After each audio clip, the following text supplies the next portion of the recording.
കേരളത്തിൽ ഇതേവരെ ഇത്തരമൊരു മദ്യ ഒഴുക്കിനുള്ള സാഹചര്യം ഒരു സർക്കാരും ഒരുക്കിയിട്ടില്ല എന്നുള്ളതാണ് നമ്മുടെ അനുഭവം. അത് ശരിയാ ഇത് നമുക്ക് മുൻ സർക്കാരുകളുടെ ആദ്യത്തെ അനുഭവം. കാരണം കഴിഞ്ഞ കുറച്ച് വർഷങ്ങളായിട്ട് നമ്മൾ മദ്യലഹരി ഒഴുക്കാണ്ട് സിന്തറ്റിക്കും ഹെർബലായിട്ടുള്ള ലഹരികൾ എങ്ങനെ കൂടുതൽ ഒഴുക്കാം എന്നുള്ളൊരു എക്കോസിസ്റ്റം ഉണ്ടാക്കി വരികയായിരുന്നു. അതുകൊണ്ടാവും അങ്ങനെ തോന്നുന്നുണ്ടാവുക. ഇനി അടുത്തത് എന്താണ് ഇത്ര ധൃതി?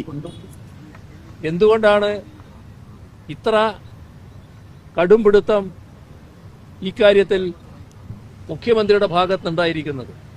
ഇനിയും ധൃതി കാട്ടിയിട്ടില്ല എന്നുണ്ടെങ്കിലോ കേരളത്തിലെ ഇനി വരും തലമുറകൾക്ക് ചിലപ്പോൾ ബുദ്ധിയും മൂളിയും കാര്യങ്ങളൊന്നും ഉണ്ടാവില്ല. അമ്മാതിരി സാധനങ്ങളാണ് അടിച്ചു കയറ്റുന്നത്. അമ്മാതിരി സാധനങ്ങൾ വളരെ സുലഭമായിട്ടാണ് ഇവിടെ ലഭിച്ചുകൊണ്ടിരിക്കുന്നത്.